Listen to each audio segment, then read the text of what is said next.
जत नगर परिषद निवडणुकीत भारतीय जनता पक्षाचे नगराध्यक्षपदाचे उमेदवार डॉक्टर रवींद्र आरळी तसेच संपूर्ण भारतीय जनता पक्षाच्या पॅनलला अधिकृत पाठिंबा देण्याची घोषणा जनसुराज्य शक्ती पक्षाचे जत तालुका अध्यक्ष बसवराज चित्तानंद पाटील यांनी केलेली आहे।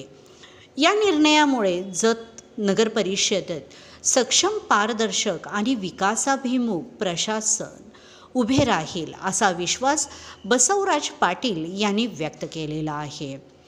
तसेच जत शहराच्या सर्वांगीण विकासासाठी एकजुटीने काम करण्याचा दृढ निश्चयही यावेळी सर्वांनी व्यक्त केलेला आहे। जत जनतेने विकासाच्या प्रवासात भाजप, जनसुराज्य यांना संयुक्त पॅनलला मोठ्या संख्येने साथ द्यावी असे आवाहनही यावेळी करण्यात आलेले आहे। या पाठिंब्याच्या घोषणेमुळे जनसुराज्य शक्ती पक्षाचे जत तालुका अध्यक्ष बसवराज पाटील यांनी आमदार गोपीचंद पडळकर यांची सदिच्छा भेट घेऊन जत नगर परिषद निवडणुकीत भाजप पॅनलला जाहीर पाठिंबा दिलेला आहे। यावेळी आमदार गोपीचंद पडळकर यांनी जनसुराज्य शक्ती पक्षाचे संस्थापक अध्यक्ष आमदार विनय कोरे सावकार यांच्याशी दूरध्वनीवरून चर्चा करून या निर्णयाचे स्वागत केले। दोन्ही नेत्यांनी जत नगर परिषद विकासासाठी एकत्रितपणे कार्य करण्याचा विश्वास व्यक्त केला।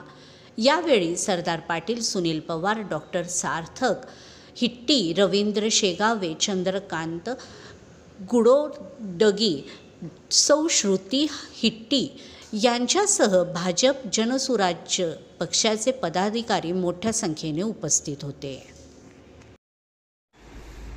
आज रोजी जत नगर परिषदेच्या निवडणुकीच्या माध्यमातून आम्ही जनसुराज्य शक्ती पक्षाच्या वतीने आमचे संस्थापक अध्यक्ष आमदार डॉक्टर विनय कोरे साहेब तसेच प्रदेश अध्यक्ष समीरदादा कदम यांच्या आदेशाप्रमाणे आणि जत तालुक्यातील लोकप्रिय आमदार गोपीचंद पडळकर साहेब आणि आता नगर परिषदेचे उमेदवार डॉक्टर आरळी साहेब यांच्या विकासात्मक धोरणाला आम्ही पाठिंबा देऊन या निवडणुकीमध्ये सर्व जनसुराज्य शक्तीचे कार्यकर्ते मोठ्या ताकदीने भारतीय जनता पक्षाबरोबर कार्यरत राहतील आणि विजय गुलाल उधळण्यापर्यंत शेवटपर्यंत आम्ही आमदार गोपीचंद पडळकर साहेब आणि डॉक्टर साहेबांच्या सोबत आहोत म्हणून या ठिकाणी जाहीर करतो।